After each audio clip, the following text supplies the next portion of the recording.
Deuteronomy 22-23. Chapter 22. If you see your fellow Israelites' ox or sheep straying, do not ignore it, but be sure to take it back to its owner. If they do not live near you, or if you do not know who owns it, take it home with you and keep it until they come looking for it. Then give it back. Do the same if you find their donkey or cloak or anything else they have lost. Do not ignore it. If you see your fellow Israelites' donkey or ox fallen on the road, do not ignore it. Help the owner get it to its feet. A woman must not wear men's clothing, nor a man wear women's clothing, for the Lord your God detests anyone who does this. If you come across a bird's nest beside the road, either in a tree or on the ground, and the mother is sitting on the young or on the eggs, do not take the mother with the young.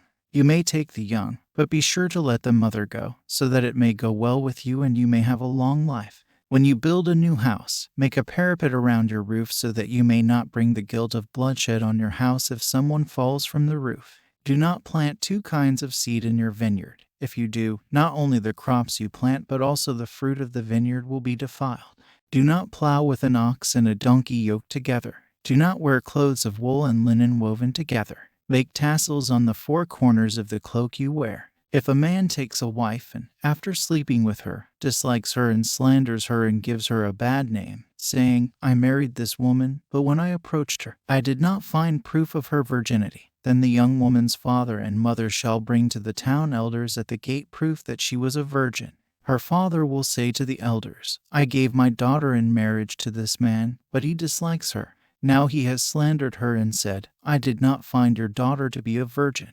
But here is the proof of my daughter's virginity. Then her parents shall display the cloth before the elders of the town, and the elders shall take the man and punish him. They shall fine him 100 shekels of silver and give them to the young woman's father, because this man has given an Israelite virgin a bad name. She shall continue to be his wife. He must not divorce her as long as he lives. If, however, the charge is true and no proof of the young woman's virginity can be found, she shall be brought to the door of her father's house, and there the men of her town shall stone her to death. She has done an outrageous thing in Israel by being promiscuous while still in her father's house. You must purge the evil from among you. If a man is found sleeping with another man's wife, both the man who slept with her and the woman must die. You must purge the evil from Israel. If a man happens to meet in a town a virgin pledged to be married, and he sleeps with her, you shall take both of them to the gate of that town and stone them to death. The young woman because she was in a town and did not scream for help, and the man because he violated another man's wife. You must purge the evil from among you. But if out in the country a man happens to meet a young woman pledged to be married and rapes her, only the man who has done this shall die. Do nothing to the woman. She has committed no sin deserving death. This case is like that of someone who attacks and murders a neighbor, for the man found the young woman out in the country, and though the betrothed woman screamed, there was no one to rescue her.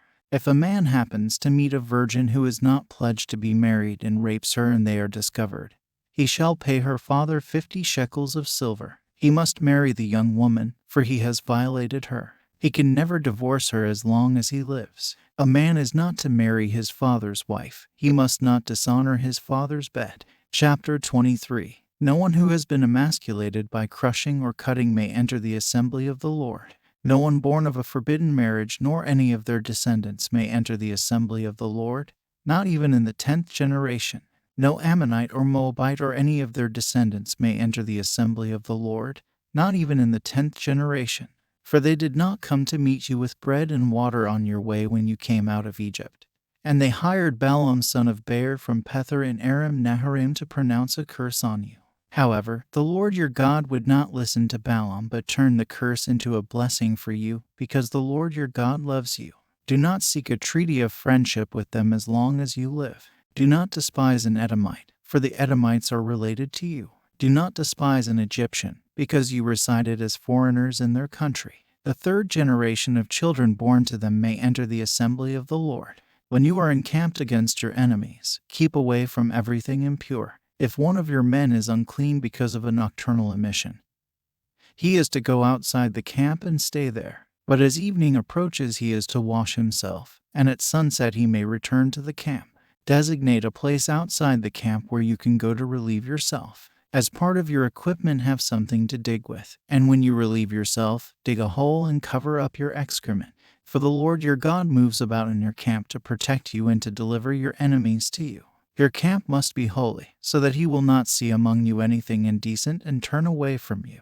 If a slave has taken refuge with you, do not hand them over to their master. Let them live among you wherever they like and in whatever town they choose. Do not oppress them. No Israelite man or woman is to become a shrine prostitute. You must not bring the earnings of a female prostitute or of a male prostitute into the house of the Lord your God to pay any vow, because the Lord your God detests them both. Do not charge a fellow Israelite interest, whether on money or food or anything else that may earn interest. You may charge a foreigner interest, but not a fellow Israelite, so that the Lord your God may bless you in everything you put your hand to in the land you are entering to possess. If you make a vow to the Lord your God, do not be slow to pay it, for the Lord your God will certainly demand it of you, and you will be guilty of sin.